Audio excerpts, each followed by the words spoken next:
سے بڑھ کے سر آپ نے شعور کی بیس پہ اکٹھا کیا، کیونکہ ایک پتھر توڑنے والے سے لے کے پی ایچ ڈی آپ کی بات کو سن رہا ہے اور فالو کر رہا ہے سر. سب سے پہلے تو میں آپ کو خراج تحسین پیش کرتا ہوں پوری قوم کی طرف سے کہ آپ نے قوم کو جوڑ دیا sir. How do you feel about it? کیسی آپ کی فیلنگس ہیں؟ دیکھیں نجم، میرا تو ایک پولیٹکس میں بڑا لمبا سفر ہے. 25 سال 26 سال ہو گئے اس مہینے ہو جائیں گے. لیکن جو قوم کو جوڑنے کی بات ہے نا، وہ دیکھیں، وہ اصل میں جب تک جس مقصد کے لیے پاکستان بنا تھا اس مقصد کے اوپر ہم واپس نہیں آئیں گے تو کبھی بھی ہم قوم نہیں بن سکتے. ایک وجہ سے پاکستان بنا تھا اور وہ تھا کہ علامہ اقبال کی جو خواب تھی کہ ایک ایسا ملک ہو جس میں جو صحیح معنی میں اسلام کے پرنسپلز ہیں ان کے اوپر وہ کھڑا ہو، اور وہ ایک ماڈرن سٹیٹ بنے جس میں دنیا کو ایک مثال بنے کہ اصل میں اسلام کیا ہے. اور وہ ہمیشہ انہوں نے علامہ اقبال کا پڑھیں تو وہ واپس جاتی ہے مدینہ کی ریاست کی طرف جو نبی صلی اللہ علیہ وسلم نے بنائی تھی. تو ان اصولوں کے اوپر جو کھڑی ریاست تھی جس نے پھر دنیا کی تاریخ بدل دی، دنیا کی تاریخ کا سب سے بڑا انقلاب تھا وہ. تو وہ علامہ اقبال کی وہ سوچ تھی کہ پاکستان ان پرنسپلز پہ کھڑا ہو کے اور اس نظریے پہ قوم بنے گا. وہ ہم بنے نہیں، ہم اس سے دور چلے گئے. ہم نے ہر قسم کی ازمز ایکسیپٹ کر لی، لیکن ہم نے کبھی اس پرنسپلز کے اوپر چلنے کی کوشش نہیں کی. اس لیے پھر آپ دیکھتے ہیں کہ صوبائیت بڑھ جاتی ہے، لسانیت بڑھ جاتی ہے، کیونکہ وہ جو وجہ ہے کہ جس وجہ سے پاکستان نے بننا تھا اور ہم نے ایک مثال بنی تھی دنیا میں، وہ بنے ہی نہیں ہم. اور اس ایسٹ پاکستان بھی اس لیے علیحدہ ہو. یہ یاد رکھیں کہ ایسٹ پاکستان میں 99% لوگوں نے ووٹ کی تھی پاکستان کے لیے، یعنی وہاں بہت زیادہ جذبہ تھا پاکستان کا.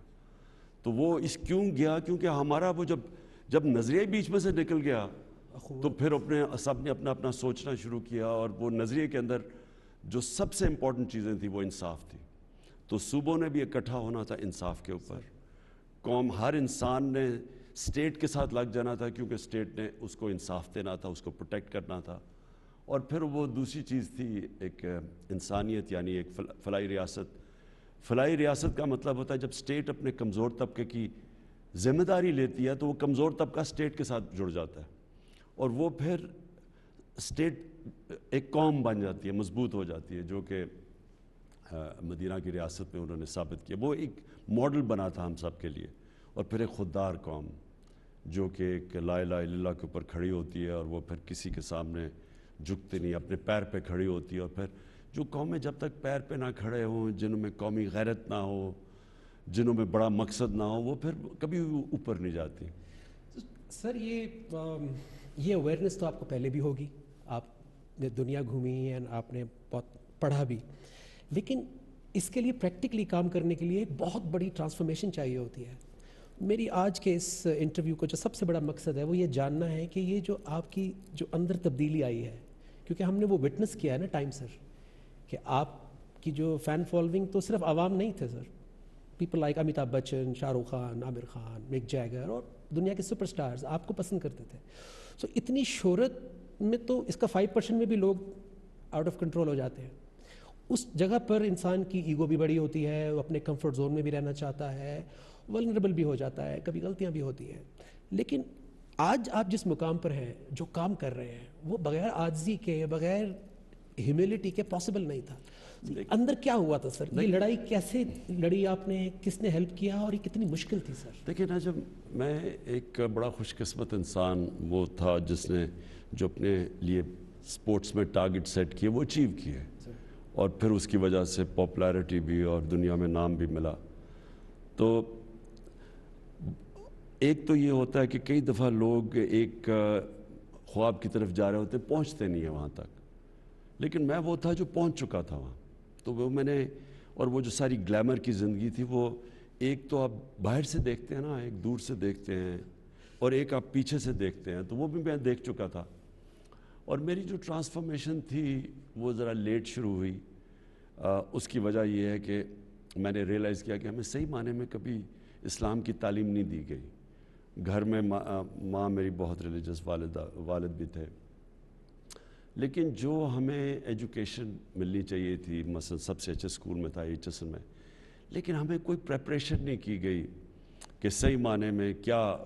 مجھے تو یہ بھی نہیں پاکستان کیوں بنا تھا. پھر دوسرا کہ ہمیں جو سیرت تھی نبی کی وہ ہمیں نہیں پڑھائی گئی. اسلامیات ہم نے پڑھی، لیکن مجھے بڑی لیٹ زندگی میں نے نبی صلی اللہ علیہ وسلم کی زندگی پڑھی، اور میرے ٹرانسفارمیشن ادھر سے آنی شروع ہوئی. اور پھر ٹرانسفارمیشن اس لیے آئی کہ میں نے زندگی بھی ساری دیکھ لی تھی اور گلیمر کی دنیا بھی دیکھی تھی، اور پھر میں نے مغربی دنیا اندر سے دیکھی تھی. بڑے کم لوگوں کو اس طرح انہوں نے ایکسیپٹ کیا، مثلا انگلش سوسائٹی نے جس طرح مجھے انہوں نے ایکسیپٹ کیا تھا، تو میں نے اس کو اندر سے بھی دیکھا تھا. پھر میں کیونکہ آدھا سال کرکٹ کھیلتا تھا انگلینڈ میں اور آدھا سال پاکستان میں، تو ادھر بھی میں اپنی سوسائٹی کو دیکھتا تھا. دونوں کی طاقت اور کمزوریاں بھی پتہ چلنی شروع ہو گئی کہ اصل میں وہ جو ہم نماز میں مانگتے ہیں سیدھا راستہ، وہ ہے کیا. تو ہمیں بڑا ایک غلط آئیڈیا تھا سیدھے راستے کا. میں یعنی مجھے جب میری والدہ جب ہم سونے سے پہلے بچے ہوتے تھے تو وہ کہتی تھی کہ دعا مانگو اللہ سیدھے راستے پہ لگا. تو آہستہ آہستہ ہم سوچتے تھے وہ سیدھا راستہ تو بڑا بورنگ راستہ ہے، کیونکہ جو ہم فلمیں دیکھتے تھے اور جو ہمارے ہیروز تھے وہ جس راستے پہ تھے وہ سیدھا راستہ نہیں تھا. تو ان کا جو راستہ تھا وہ ایکسائٹنگ لگتا تھا، وہ اٹریکٹیو تھا، لیکن جو سیدھا راستہ تھا وہ بڑا بورنگ لگتا تھا.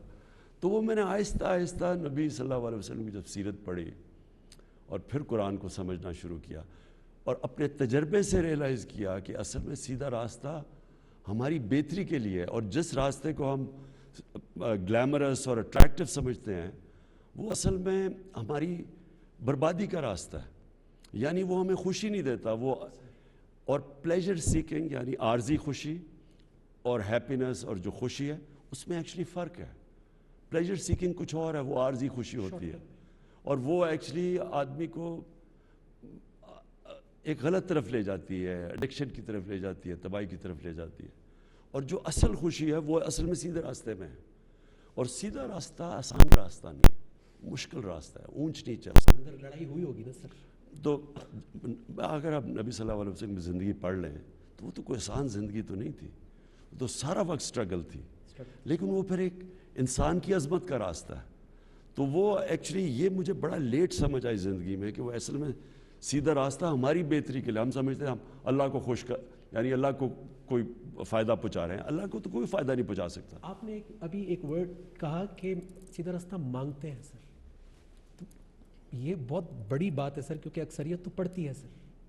نہیں، جب آپ صراط مستقیم پڑھنا اور مانگنے میں زمین آسمان کا فرق ہے سر. اصل میں جی یہ تو اللہ کی دعائی، آپ 5 وقت میں نماز میں یہ کہتے ہیں کہ اللہ اس راستے پہ لگا جن کو تو نے ہمیں نیمتے، یعنی وہ راستہ اصل میں نبی صلی اللہ علیہ وسلم کا راستہ ہے، کیونکہ وہ اللہ کے محبوب تھے. سب سے زیادہ تو عروج ان کا کبھی ایسا انسان نہ آیا نہ آ سکتا ہے. تو وہ جو راستہ ہے وہ آپ آہستہ آہستہ ریئلائز کرتے ہیں کہ وہ چھوٹے سے آدمی کو بڑا آدمی بنا دیتا ہے. وہ جو میں بار بار اپنے نوجوانوں کو بتاتا ہوں، مولانا رومی کی سینگ کہ جب اللہ نے تمہیں پر دیے کیوں رینگ رہے ہو چونٹیوں کی طرح. تو پر تو آدمی کو ہوتے ہی ملتے ہی تب ہیں جب وہ اس راستے پہ جاتا ہے. تو سر یہ بات کی میرے نزدیک بڑی ویلیو ہے سر، اور آپ ماشاءاللہ آپ کی بات میں دیکھ رہا ہوں سر پچھلے کافی عرصے سے کہ وہ وقت گزرنے کے ساتھ ساتھ ہیوی ہوتی جا رہی ہے، اس میں ایمان بہت واضح ہوتا جا رہا ہے اور کلیئرٹی آتی جا رہی ہے سر. اور اس سے لوگ محسوس کر رہے ہیں اس کو، اس سے لوگوں کی آنکھوں میں آنسو بھی آتے ہیں اور وہ اس کو رسپونڈ بھی کرتے ہیں. یہ کیا حالات آپ کی بات اور ایمان کو زیادہ انٹینس کر دیتے ہیں، پختہ کر دیتے ہیں؟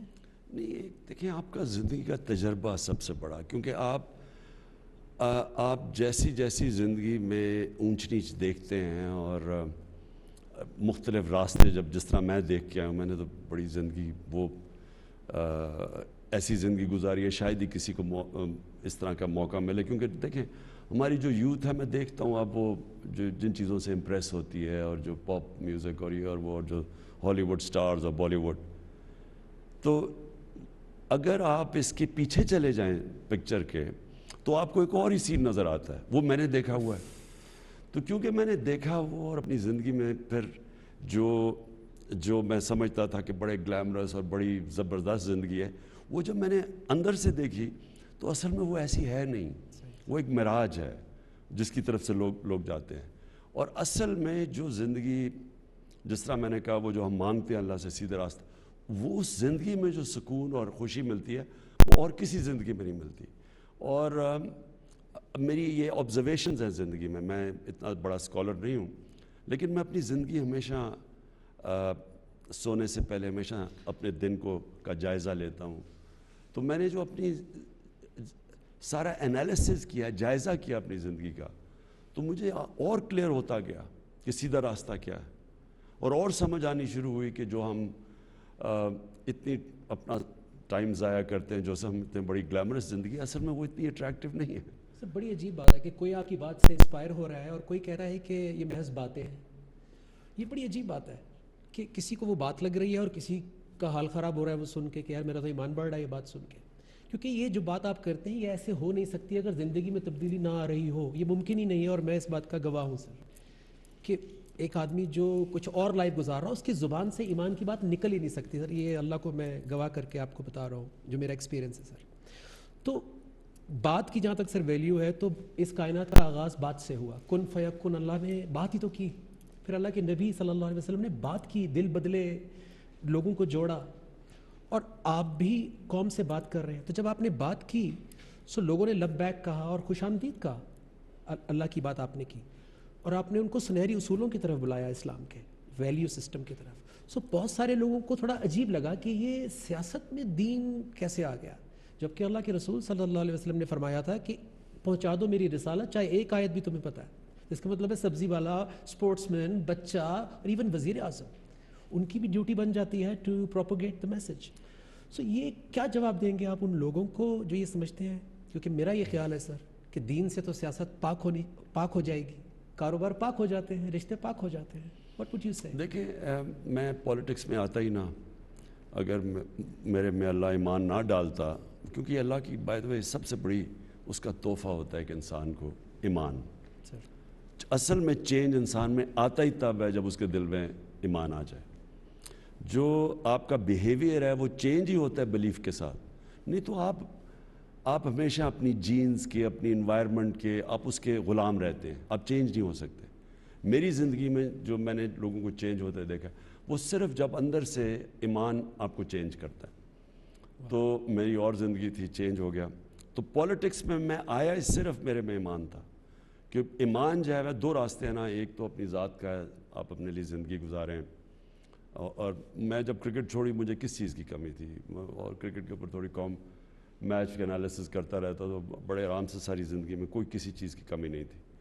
لیکن جب آپ میں ایمان آ جائے تو اللہ پھر آپ کو جتنا دیتا ہے اتنا ہی زیادہ ذمہ داری دے دیتا ہے کہ آپ باقی انسانیت کے لیے کیا کرتے ہیں. سو آپ کے زندگی ادھر سے چینج ہوتی ہے.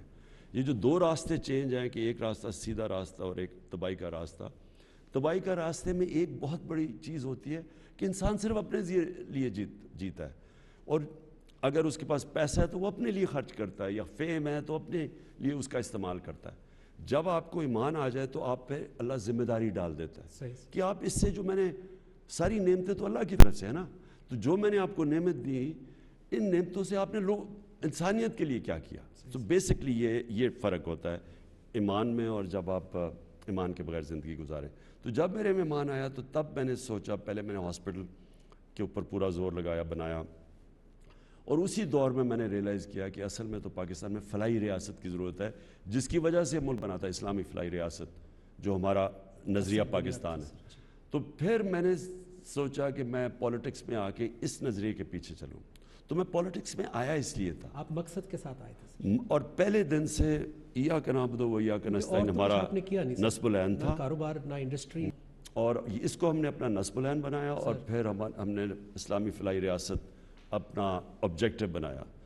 تو جب میں پرائم منسٹر بنا تو میں نے یہ بھی سوچا کہ میں نے لوگوں کی، ایک پرائم منسٹر باپ کی طرح ہوتا ہے، تو میں کوشش کروں کہ اپنے نوجوانوں کو وہ راستہ، اس راستے پہ لگاؤں جس پہ ان کی بہتری ہے. تو اب اس میں کئی دفعہ بولتا ہوں، کئیوں کو اثر ہوتا ہے، کئیوں کو نہیں ہوتا. وہ تو وہ تو زبردستی تو ہے ہی نہیں دین میں، بالکل سر، لیکن انسان کو کوشش ضرور کرنی چاہیے. اور جو پرائم منسٹر ہوتا ہے وہ ایک ملک کا باپ کی طرح ہوتا ہے، بے شک سر. اور ہمارے اسلام میں ماں باپ کا بہت بڑا رتبہ ہے. سر اس کی وجہ ہے وہ کیوں ماں باپ کی عزت ہے، اس لیے نہیں کہ ماں باپ کوئی فرشتے ہیں، اس لیے کہ ماں باپ اپنے بچوں کی بھلائی چاہتے ہیں. تو وہ اگر زندگی میں انہوں نے غلطیاں بھی کی ہیں، گناہ بھی کیے ہوں، بچے نہ لیکن وہ چاہتے ہیں کہ بچے نہ اس راستے پہ چلیں. بے شک سر. تو اس لیے بچوں کو کہا گیا کہ ماں باپ کی عزت کرو، کیونکہ ماں باپ بے لوث ہوتے ہیں. وہ چاہتے ہیں کہ میں نے اگر یہ غلطیاں کی بھی ہیں تو میرے بچے نہ کریں، تو ان کی بھلائی چاہتے ہیں. بے شک سر. سر اس مقصد کے ساتھ ساتھ آپ کا وزیر اعظم بننے کا ایک اور مقصد بھی مجھے نظر آتا ہے سر، اور میں آپ کو اتفاق کی بات ہے سر، آپ کو شاید یاد نہیں ہوگا 2004 میں 9/11 کے بعد جو پہلا پاکستان ڈے پریڈ ہوئی تھی، آپ اس کا آخری خطاب دے رہے تھے اور میں آخری پرفارمر تھا. میں نے اپنی حمد وہاں پہ پڑھی تھی. آپ نے وہاں پر بھی سر اسلاموفوبیا کو ایڈریس کیا. پھر ہر پلیٹ فارم پہ GPU لنڈن میں ہوتی تھی، گلوبل یونٹی پیس ایونٹ، ڈاکٹر ذاکر نائک اور بڑے بڑے اور بھی لوگ آتے تھے سر. آپ اس پہ بات کرتے تھے، وہ بھی میں نے آپ کی بات اسٹیج کے پاس کھڑے ہو کے سنی. تو میں سر بہت فریکوینٹلی باہر سفر کرتا تھا اور دل اندر سے روتا تھا کہ جتنی بڑی کیمپین تھی اسلاموفوبیا، اتنی بڑی ہمارے پاس آواز نہیں تھی. اور پھر 2015 میں انگلینڈ میں تھا سر، تو وہ پیرس اٹیکس ہو گئے، پھر کوئی مسلمانوں کی آواز نہیں آئی. وہ پوپ فرانسس بولے ہمارے حق میں کہ انہیں ہمدردی ہے مسلمانوں سے اور فریڈم آف سپیچ کی ایک لمٹ ہونی چاہیے. تو کوئی آواز نہیں آئی مسلمانوں کی. پھر سر وہ وقت آیا، اللہ نے سنی کہ وہ آواز پاکستان سے اٹھی، اور سب سے بڑے دنیا کے پلیٹ فارم یونائٹڈ نیشنز سے وہ آواز آپ نے پوری دنیا کو بتایا کہ اسلام کی اسپرٹ کیا ہے، فریڈم آف سپیچ کیا ہے، اور اللہ کے رسول صلی اللہ علیہ وسلم سے ہماری کیا ایسوسیشن ہے. تو اس پہ میں اور پوری قوم آپ کی شکر گزار ہے، اینڈ آئی ایم شیور کہ 1.5 بلین مسلمس وہ بھی آپ کا شکریہ ادا کرتے ہیں. تو سوال سر یہ ہے کہ وزیر اعظم بننے کے جو مقاصد تھے، مجھے ایسا لگتا ہے کہ یہ بھی ایک مقصد تھا آپ کا شروع سے، کیونکہ آپ اس کو ایڈریس کر رہے تھے سر. دیکھیں میں نے کیونکہ میری باہر جانا، میرے بچے جب میری طلاق ہوگی تو بچے انگلینڈ میں تھے، تو مجھے جانا پڑتا تھا انگلینڈ. اس سے پہلے میں کاؤنٹی کرکٹ کھیلتا تھا انگلینڈ میں، پتہ نہیں 18 سال. اور پھر تو شادی اور بچوں کی وجہ سے مجھے انگلینڈ زیادہ جانا پڑتا تھا. تو میں یہ ایک اسلاموفوبیا کو اپنے سامنے بڑھتے دیکھا ہے. یہ شروع ہوا تھا سلمان رشدی نے جب کتاب لکھی تھی، تو اس کے بعد جو ایک ریاکشن آیا مسلمانوں کا، اور پھر مغرب کا ریاکشن اس کے خلاف آیا مغربی دنیا میں. اور میں نے دیکھا کوئی مسلمان اسکالر بڑھ کے اس کو، نہ کوئی مسلمان ملک کے ہیڈز آف اسٹیٹ کوئی اس کو کاؤنٹر ہی نہیں کرتا تھا. کوئی بھی نہیں سر. ان کو سمجھ نہیں آتی تھی، کیونکہ ان کے ملک میں زیادہ تر لوگوں کو سمجھ ہی نہیں ہے کہ مسلمانوں کے لیے نبی صلی اللہ علیہ وسلم کیسے ہمارے دلوں میں رہتے ہیں، ہم عزت کرتے ہیں، ہم ان کے لیے مرنے کے لیے تیار. ان کو یہ سمجھ ہی نہیں ہے، کیونکہ وہ مثلا اگر عیسائی بھی ہیں، بھی کرسچنز بھی ہیں، لیکن وہ حضرت عیسیٰ کو اس طرح نہیں کرتے جس طرح ہم. ان کے اوپر مزاحیہ فلمز بھی میں نے دیکھی ہیں، بنائی ہیں، یعنی ان کا اور طریقہ. مجھے یہ پتا تھا، تو میں ہر فورم پہ یہ بولتا تو رہتا تھا کہ کوئی اس کے اوپر بولو، لیکن کوئی بولتا ہی نہیں تھا. تو فاصلے بڑھتے رہے. مسلمانوں کو وہ کہتے تھے آزادی کے رائے کے اگینسٹ ہیں، فریڈم آف ایکسپریشن کے اگینسٹ ہیں. مسلمان سمجھتے تھے جان کے ہمیں پرووک کرتے ہیں اس طرح کی چیزوں سے. تو میں نے جب پرائم منسٹر بنا، تو میں نے پھر تب سے کوشش کی کہ میں مسلمان دنیا کے ہیڈز آف سٹیٹس کو اس چیز کا آگاہ کروں کہ یہ بڑا ظلم ہو رہا ہے جو کروڑوں مسلمان رہ رہے ہیں مغربی دنیا کے اندر، ان کے لیے. کیونکہ ان کو ہر باری جب پھر 9/11 آ گیا، 9/11 میں دہشت گردی کو اسلام کے ساتھ جوڑ دیا. اور پھر یہ دونوں ایک وہ نبی صلی اللہ علیہ وسلم جب شان میں گستاخی کرتے تھے تو ایک تب ریاکشن آتا تھا، اس کے اوپر وہ ہمیں برا بھلا کہتے تھے کہ جی یہ بڑے تنگ نظر ہیں، اور دوسری طرف جوڑ دیا ہمیں اس کے ساتھ ٹیررزم کے ساتھ، اسلام اور ٹیررزم. تو مسلمانوں کو بڑا برا ٹائم گزرا. تو میں نے اس لیے شروع کیا، پہلے میں نے OIC میں بات کی کہ آپ سب کو ہیڈز آف سٹیٹس کو ہمیں یہ اٹھانا چاہیے. پھر میں نے UN کے اندر بھی کی اور پھر مسلسل کرتا رہا. تو یہ بہت بڑی ایک اللہ کا شکر ہے، پاکستان کو اعزاز ہے کہ ہم وہ ملک ہیں جس نے 15 مارچ کو دنیا میں اینٹی اسلاموفوبیا دن اب ہے. اس کا مطلب کہ اب دنیا ایڈریس کرے گی کہ جو مسلمانوں کے کنسرنز ہیں. بے شک سر. سر ایک اور اسلاموفوبیا کی طرف میں آپ کی توجہ دلانا چاہتا ہوں جو کہ پاکستان کے اندر ہے، یعنی نوجوان نسل جس میں بھی تھا سر، کہ لگتا تھا کہ اسلام پابندیاں ہیں، جیسے آپ نے کہا سوشل لائف چلی جائے گی اور یہ ہو جائے گا وہ ہو جائے گا. سو اس کے لیے آپ کا کیا پلان ہے؟ اور NRA جو ہے رحمت للعالمین اتھارٹی، وہ اس کو جی یہ دیکھیں نجم، میں نے جب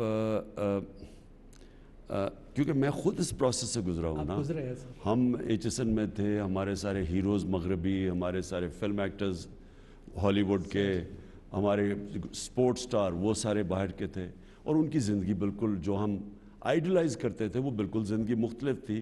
جو ہمیں بتایا جا رہا تھا سیدھا راستہ ہے تو بالکل مختلف تھی. تو آپ جب ہمیں کوئی کہتا تھا کہ سیرت نبی ایکسپلین کیے بغیر کہ وہ کیا، دیکھیں اصل میں ہم ایک چیز ایکسپلین نہیں کر سکے. میں اپنی زندگی سے کیونکہ مجھے کسی نے HSN کالج میں یہ چیز نہیں ایکسپلین کیا کہ نبی صلی اللہ علیہ وسلم دنیا کی تاریخ کے سب سے گریٹسٹ انسان ہیں. یعنی آپ اگر مسلمان ہو یا نہ ہو، کسی کی اچیومنٹ نہیں ہے جو ایک انسان نے اچیو کیا، اور وہ ہسٹری کا حصہ ہے. باقی اللہ کے پیغمبر ہسٹری میں ان کے مینشن نہیں، ان کا جب پیدا ہوئے، جب مدینہ آئے، جب دنیا سے سارا ریکارڈ ہے. اور یہ فنومینا کبھی مجھے کسی نے ایکسپلین نہیں کیا. یہ میں نے آج سے آہستہ بعد میں کتابیں پڑھ کے مجھے سمجھ آئی اس کی. اب وہ ہمیں کیوں اللہ کہتا ہے کہ ان کے راستے پہ چلو؟ ہماری بہتری کے لیے. ہم یہ نہیں سمجھتے، ہمیں کسی نے نہیں بتایا.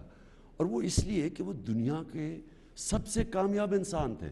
تو جب ہم کتابیں پڑھتے تھے اپنے رول ماڈلز کی، سپورٹس مین کی، کسی کتاب پڑھی جو پھر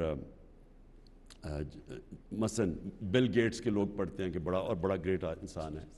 تو لیکن اصل میں اللہ ہمیں یہ کہہ رہا ہے کہ آپ ان کی جو دنیا کا سب سے گریٹسٹ انسان ہے ان کی زندگی سے سیکھو، کیونکہ ان کو جب آپ ان کے پرنسپلز اپنائیں گے تو آپ بھی اوپر آ جائیں گے. کیونکہ جو بھی نبی صلی اللہ علیہ وسلم کے ارد گرد لوگ تھے، جو ان کے صحابہ تھے، سب گریٹ بن گئے. دنیا کی تاریخ میں اتنے تھوڑے ٹائم میں اتنے زیادہ گریٹ انسان کبھی آئے نہیں ہیں. اور یہ تاریخ کا حصہ ہے. ایک کتاب ہے، ایک انگریزی کی کتاب ہے، دی عرب کانکویسٹ. وہ سارا لکھا ہوا ہے کہ نبی صلی اللہ علیہ وسلم جانے کے بعد کتنے، یعنی ایک پرولیفریشن تھا، ایک کے بعد دوسرا عظیم آدمی تھا. کوئی کدھر جا رہا ہے، کوئی کدھر، اور ایک ان میں عجیب سی ایک انہوں نے ڈال دیا. یعنی وہی جو مولانا رومی کی سینگ ہے کہ انہوں نے انسان کو پر دے دیے، وہ سارے بڑے انسان بن گئے. تو اس لیے اللہ ہمیں کہتے ہیں قرآن میں کہ ان کی زندگی سے سیکھو. ہمیں اس چیز کا نہیں پتہ تھا. اور مدینہ کی ریاست اس لیے وہ ان کی سنت تھی، اور مدینہ کی ریاست بیس بنا جدھر سے مسلمان سویلائزیشن اٹھا اور کئی 100 سال تک دنیا کی امامت کی. وہ پرنسپلز آج بھی ویلڈ ہے. مجھے یاد ہے لوگ ہمیں کہتے تھے وہ جی 14 سال پہلے کی بات نہ کرو، لیکن وہ سارے پرنسپلز جو بھی آج ترقی یافتہ ملک ہے وہ کہیں نہ کہیں ان کے پرنسپلز یوز کر رہا ہے. مثلا سوئٹزرلینڈ کچھ بھی نہیں ہے، امیر ترین ملک ہے، رول آف لا بھی وہاں ہے، فلائی ریاست بھی وہاں ہے، خودداری بھی ان کے اندر ہے. ادھر چلے اسکینڈینیویا، زبردست فلائی ریاست. چائنا اٹھا کیسے؟ انہوں نے وہی لوگوں کو غربت سے اوپر اٹھایا، اور رول آف لا یعنی ان کا بڑا تکڑا احتساب ہو. انہوں نے یعنی جو پرنسپلز مدینہ کی ریاست میں سیٹ کیے تھے وہ ہر ماڈل سٹیٹ استعمال کرتی ہے. تو سر آپ اور وہ مسلمان دنیا میں نہیں ہے. آپ مسلمان دنیا میں دیکھیں وہ جو پرنسپلز ہیں وہ یہاں نہیں ہیں، وہ ہر ان ملکوں میں جو کامیاب ہیں. سر آپ کو یہ نہیں لگتا کہ رول ماڈل بھی مسنگ تھا جس سے لوگ ریلیٹ کر پاتے ہیں؟ کیونکہ جس نے بریانی بنائی ہے وہی سکھا سکتا ہے کہ بریانی کیسے بنتی ہے. آپ کی بات کنیکٹ ہو رہی ہے بیکاز آپ کے پاس کمپیریزن ہے، وہ زندگی گزارتے ہوئے یہاں پہنچے ہیں، جو کہ بہت سارے علماء کو میں نے سوشل میڈیا پہ اپریشیٹ کرتے ہوئے آپ کو کہ آپ نے لوگوں کو بہت ساری وہ باتیں سمجھائی ہیں جو 75 ایئرز میں جیسے کلمہ ہے نہیں پہنچا اس طریقے سے. ہم سمجھتے رہے کہ صرف پڑھنا ہے، لیکن اس کو لیو کرنا لا ہے. الہ الا اللہ ایک انسان کی لبریشن ہے، یعنی ایک انسان کو آزاد کرتا ہے. وہ جو اقبال کا شاہین ہے نا، وہ شاہین بن ہی نہیں سکتا جب تک لا الہ الا اللہ اس کے ذہن میں نہ، اس کے دل میں نہ. لا الہ الا اللہ کا مطلب کہ آپ یہ شرک ہے کہ کسی کو آپ آپ اللہ کے علاوہ کسی سامنے جھکیں، چاہے وہ ملک ہو، چاہے سپر پاور ہو، چاہے وہ کوئی انسان ہو، جدھر آپ یعنی اپنی غیرت، اور لا الہ انسان کو غیرت دیتا ہے، آپ ایک خوددار انسان بناتا ہے، اور بڑے کام خوددار انسان کرتا ہے۔ وہ یہ جو میں نے آپ کو بتایا کہ جو ایک دم اتنے عظیم لوگ آ گئے، جو ان کے ارد گرد تھا نبی صلی اللہ علیہ وسلم، وہ کہاں سے کہاں پہنچ گئے، اس کی وجہ ہے کہ انہوں نے ان کو آزاد کر دیا، ایک ہیومن پوٹینشل کو انہوں نے آزاد کر دیا۔ اور یہ سب سے بڑا پرابلم ہوتا ہے کہ اللہ نے ہمیں بڑا پوٹینشل دیا ہوا ہر انسان کو، لیکن ہم نے زنجیریں باندھی ہوئی ہیں اپنی، ہم اوپر نہیں جا سکتے۔ سب سے بڑا بت جو انسان کو ایک بڑا انسان بننے سے روکتا ہے وہ ہے یہ پیسے کا بت۔ یہ جو پیسے کی پوجا ہے، یہ میں نے بڑی تباہی دیکھی ہے انسانوں کے اندر۔ بہت بڑا الہ ہے سر۔ اگر پیسے کو آپ صحیح استعمال کر لیں تو وہ آپ کے لیے ایک نعمت بن جاتی ہے، لیکن اگر آپ پیسے سے استعمال ہو جائیں تو اس سے بڑا عذاب کوئی نہیں ہے۔ تو سر یہ آپ کی جو ویژن ہے پاکستان کے لیے، ریاست مدینہ، تو ظاہر ہے سر جو جن کے پاس پیسہ اکٹھا ہو جاتا ہے، میں یہ کہہ دوں کہ جو میں نے رحمت للعالمین اتھارٹی بنائی، اس کا مقصد ہی یہ تھا کہ جو مجھے نہیں اسکول میں بتایا نوجوان گیا، بچوں تک، میرے نوجوانوں کو ارلی اسکولوں کے اندر ان کی سیرت، ان کی زندگی کا پتہ ہو، ساتھ پھر ان کو ہمارے پاس فلمز بنے الٹرنیٹ، جس طرح یہ جو ارطغرل ہے، یہ جو ٹی وی ترکش ڈرامہ ہے، یہ ایک الٹرنیٹ دیتا ہے لوگوں کو، یہ ایک الٹرنیٹ کلچر بتا رہا ہے اپنے نوجوانوں۔ تو جب تک آپ اپنے نوجوانوں کو ایک ہالی ووڈ اور بالی ووڈ سے کلچر آ رہا ہے، جب تک آپ اس کا متبادل نہیں دیتے تو وہ تو وہی جائیں گے نا، آپ کیسے کریں گے؟ اور تو میں یہ رحمت للعالمین اتھارٹی صرف بچوں کو سیرت نبی نہیں، بلکہ اس میں اسکالرز ایک انٹرنیشنلی بھی مثلا جواب دیں اگر اسلام کے خلاف کچھ ہوتا ہے، تو کوئی ایک انٹلیکچوئل، ایک اسکالرلی جواب آئے، بجائے ایسے ہم توڑ پھوڑ شروع کر دیں، اپنا ہی ملک کا نقصان کریں۔ اور پھر فلمز بنے، سیریلز بنے مسلمان ہیروز کی، جس طرح یہ ترکی نے انہوں نے شروع کیا، اور پھر کارٹونز بچوں کے لیے، کیونکہ بچوں کے لیے کارٹونز بھی میں دیکھ رہا ہوں، وہ ان کے اندر ایک انڈوکٹرینیشن کر دیتے ہیں، پورا لائف سٹائل ہے سر۔ ایک وہ ان کو ہمارے ماں باپ میں عزت ہے، ہم بڑوں کی عزت کرتے ہیں، آپ ان کے کارٹونز دیکھیں اس میں تو ایسا ہے ہی نہیں، کچھ ہے نہیں سر۔ تو وہ ہمارا جو، اور ہمارے ہر اس کے پیچھے کچھ ہے، ہمارے جو اسلام کے آداب ہیں، جو ہمارا کلچر ہے، اس سب کے پیچھے کچھ نہ کچھ وجہ، مثلا پردہ ہے، پردہ صرف کپڑوں کا نہیں ہے، یہ ایک معاشرے کے اندر یہ اینٹی فحاشی ہے، اور فحاشی کی ایک بہت بڑا مسئلہ ایک معاشرے کے اندر تباہی کا ہے۔ مثلا یہ جو ریپ کیسز بڑھتے جا رہے ہیں، بچوں کے چائلڈ ابیوز جو پاکستان میں اب ہر دیکھیں، مجھے تکلیف ہوتی ہے اخباروں میں دیکھ کے کہ ہر جگہ اب آ رہا ہے کہ کبھی کوئی بچے سے زیادتی ہے، کچھ ہے، کبھی عورتیں ریپ ہو رہی۔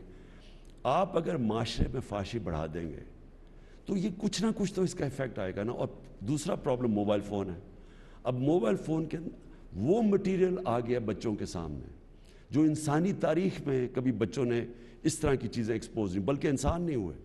موبائل فون کے اوپر آپ اس میں بڑی ایجوکیشنل چیزیں ہیں، نالج ہے، سب کچھ ہے، لیکن اس میں پورنوگرافک مٹیریل آتا ہے جو کہ اگر آپ ماں باپ کا بچوں کے اوپر نظر نہ ہو تو وہ تو اسے ہینڈل نہیں کر سکتے یہ چیزیں۔ اس کے بڑے ریپرکشنز ہیں سوسائٹی میں، اور یہ ابھی ہمارے ملک میں نہیں، یہ دنیا کے اندر اس کے ریپرکشنز آ رہے ہیں۔ تو میں نے اس لیے سوچا تھا کہ ہم اپنے بچوں کو، اب روک تو نہیں ہم سکتے سوشل میڈیا کو، لیکن ہم کم از کم ان کو ایک جو ہمارا اسلام کا جو لائف سٹائل ہے ان کو آسان زبان میں بچوں کی شروع سے ان کو بتائیں تو صحیح وہ ہے کیا۔ اور آپ نے ایک انٹرویو میں بڑی مزیدار بات کی تھی کہ کم از کم ہم ان کو ایک آپشن تو دیں، کیونکہ دین میں جبر تو ہے نہیں، دیکھیں نا، لیکن ایک رائٹ اینڈ رانگ کلیئر تو ہو جائے دین میں، اس لیے بلکہ آپ زبردستی کر ہی نہیں سکتے۔ سر یہ تاثر جاتا ہے، جو میں نے ڈومیسٹک اسلاموفوبیا کی بات کی تھی، تاثر یہی ہے کہ شاید یہ کوئی امپوز کیا جا رہا ہے ہمارے اوپر، دیکھیں نا، کیونکہ دیا اس طرح گیا، نہیں don't do this, don't do that, آرام میں سمجھایا نہیں سر۔ میں دیکھیں نا، اب یہ جو ٹی وی ڈرامہ ارطغرل، اب اس میں کوئی زبردستی تو نہیں ہے، آپ نے دیکھنا یا نہ دیکھیں، لیکن اگر آپ جب دیکھتے ہیں تو اس کے اندر ایک الٹرنیٹیو لائف سٹائل آ رہا ہے، اس میں فحاشی نہیں آ رہی، اس میں اسلام بھی، بچوں کے لیے بھی کچھ ہے، فیملیز کے کچھ ہے، اور یہ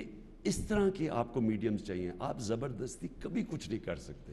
یہ بڑی غلط فہمی ہے کہ انسانوں کو آپ زبردستی کسی یعنی ریجیمنٹ کر سکتے. نہیں ہو سکتا یہ. لیکن آپ ان کو ہتھیار دے سکتے ہیں, اپنے بچوں کو تیار کر سکتے ہیں, ان کی تربیت کر سکتے ہیں تاکہ وہ سمجھ جائیں. میرا اب یہ کنٹینشن ہے کہ ایک دفعہ ایک کسی بھی نوجوان کے اندر پوری طرح سمجھ ہو کہ اس کا دین کیا ہے, اس کی تاریخ کیا ہے, پرنسپلز کیا ہیں, سیرت نبی کیا ہے, اس کو پھر دنیا میں جہاں بھی بھیج دو وہ پھر وہ اس کا بیسک وہ تکڑا رہے گا. لیکن جب آپ کی فاؤنڈیشن ہی نہیں ہے تو آپ تو ہر چیز سے متاثر ہو جائیں گے. اور مغرب کا ٹیکنالوجیکل پروگریس اتنا زیادہ ہے کہ آپ تو اس سے متاثر ہو کے پھر پوری طرح ہی اپنا لیں گے, اس کی اچھائیاں برائیاں دونوں لے لیں گے. اس وقت جو مجھے خطرہ ہو رہا ہے کہ ہم کیونکہ ہمیں پوری طرح مغربی معاشرے کی طاقت اور کمزوریوں کا نہیں پتہ, مجھے خطرہ یہ ہے, اور یہ میں کئی دیکھتا ہوں اور ہمارے زمانے میں بھی یہی تھا, کہ ہم ان کی برائیاں لے رہے ہیں اور ان کی اچھائیاں نہیں لے رہے. کیونکہ ان کی اچھائیاں آپ اگر دیکھیں گے, مثلا امر بالمعروف, آپ اس معاشرے کے اندر اگر آپ نے امر بالمعروف دیکھنا ہے کہ اچھائی کے ساتھ کھڑے ہونا ہے اور برائی کو آپ نے ختم کرنا ہے, یا برائی کے خلاف معاشرے نے کھڑا, آپ ان معاشرے میں چلیں. آپ سوئٹزرلینڈ چلے جائیں, اسکینڈینیویا چلے جائیں, برطانیہ چلے جائیں, ایک معاشرہ ایکٹیولی لڑتا ہے ان کے اگینسٹ. آپ اگر کوئی پبلک کا پیسہ چوری کرے وہ اپنی شکل نہیں دکھا سکتا کہیں اس معاشرے میں. بڑی عجیب بات ہے سر. ویسے وہ مست لگتے ہیں لیکن جب کوئی ایسا لا بریک ہوتا ہے تو وہ ایک دم نہیں, ساری سوسائٹی, سارا میڈیا, ان کی سارا جو سوشل میڈیا ان کی, یعنی کسی جگہ پہ وہ آپ کو ان کے پولیٹیشنز جو مرضی اندر سے ہوں, برائی کے خلاف سب کھڑے ہو جاتے ہیں. اور یہاں ہمارا یہ پرابلم ہے, جو سب سے بڑا نقصان کیا یہ کرپٹ لوگوں نے اس ملک کو بار بار حکومت کر کے, اور ان کے پھر جو پورا ایک سیٹ اپ ان کے ساتھ مل گیا, پورے مافیاز ان کے ساتھ مل گیا, میڈیا کے اندر بھی, کہ انہوں نے برائی کو برا نہیں کیا. پاکستان میں ہم اچھائی اور برائی کے اندر جو فرق ہے وہ ختم کر دیا انہوں نے. اور یہ سب سے زیادہ ایک معاشرے کو آپ نے تباہ کرنا ہے, اچھے برے کی تمیز ختم کر دیں. سر اللہ کے رسول صلی اللہ علیہ وسلم کو 23 سال لگے بینگ رحمۃ للعالمین, خاتم النبیین, اصحابہ کرام ساتھ, پھر بھی 23 سال لگے سر فتح مکہ اور پھر وہ سوسائٹی بنتے بنتے. ہمیں تو سر 100 سال بھی لگ سکتے ہیں, وہ تو اللہ کے رسول تھے. لیکن آپ نے ایک آغاز کر دیا ہے, آپ نے ایک تصور دے دیا ہے. سو اللہ آپ کو انشاءاللہ ایک موقع جب اور دے گا تو پھر آپ کیا کریں گے سر, جو اس دفعہ اور ابھی تک آپ کو لگتا ہے کہ آپ نہیں کر پائے سر؟ اور انصاف کی بھی سر اس میں کیا ویلیو ہے؟ دیکھیں نجم, پرابلم پتہ ہے کیا ہے, کوئی زندگی میں شارٹ کٹ نہیں ہوتا.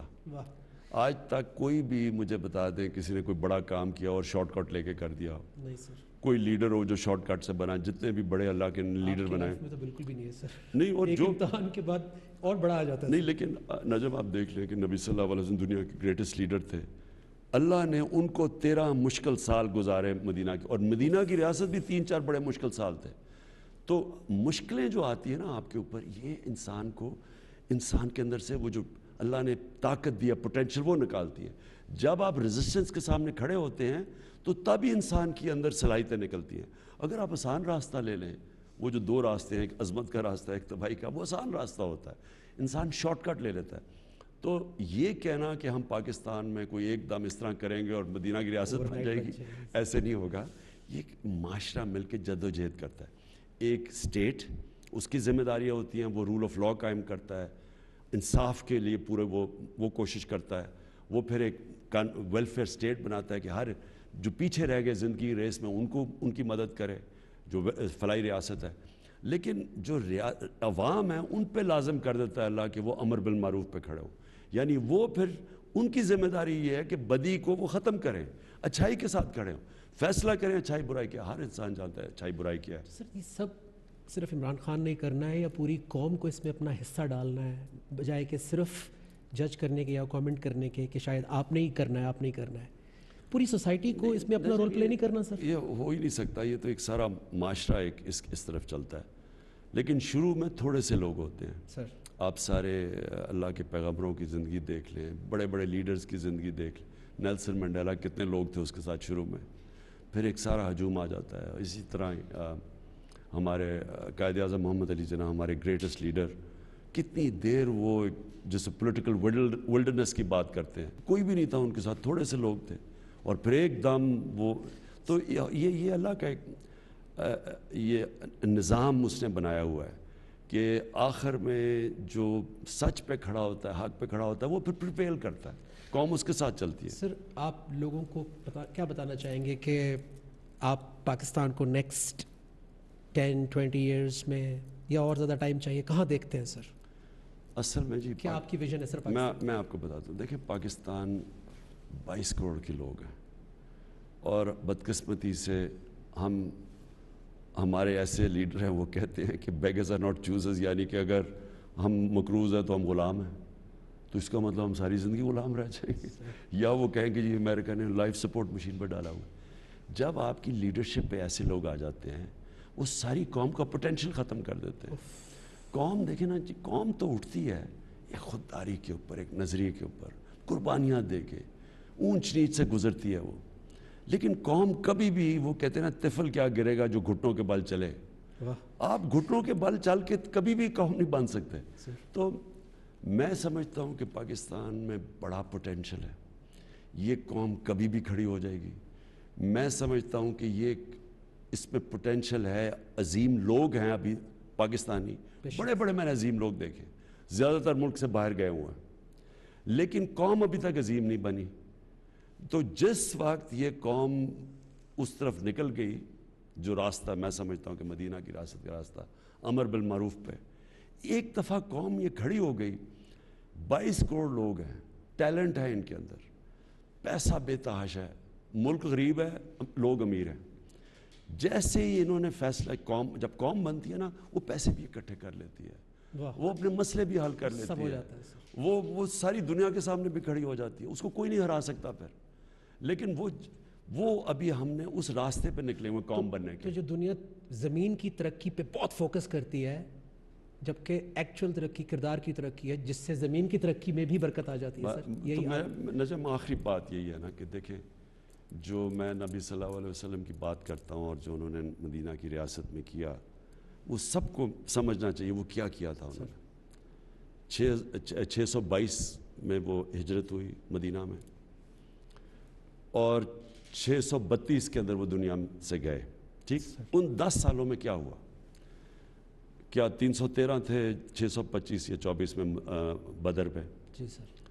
اور ٹوٹل 10 سالوں کے اندر جو وہ لوگ مرے جنگوں کے اندر، وہ کوئی 1200 تھے، 1200، لیکن 1 لاکھ لوگ تب تک مسلمان ہو گئے، سارا عرب ان کے نیچے آ گیا۔ تو فکری انقلاب تھا، وہ چینج کیریکٹر کا ہوا تھا، اور کیریکٹر چینج، اب بڑے کیریکٹر کے بغیر اب بڑے انسان نہیں بن سکتے، نہ قوم بن سکتے ہیں۔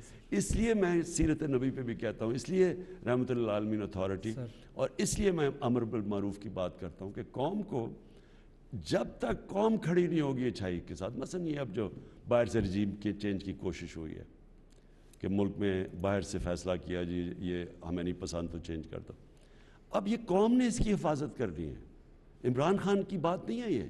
قوم اپنی سوورنٹی، اپنی آزادی، اپنی خودداری کا پیرا نہیں دے گی تو اور کس نے دینا ہے؟ کیا بات ہے۔ محتاج کبھی ہوتا نہیں کوئی جب اس کے در کا سوالی ہو، کیوں سجدے کریں 100 لوگوں کو جب ایک سجدہ سب پر بھاری ہو۔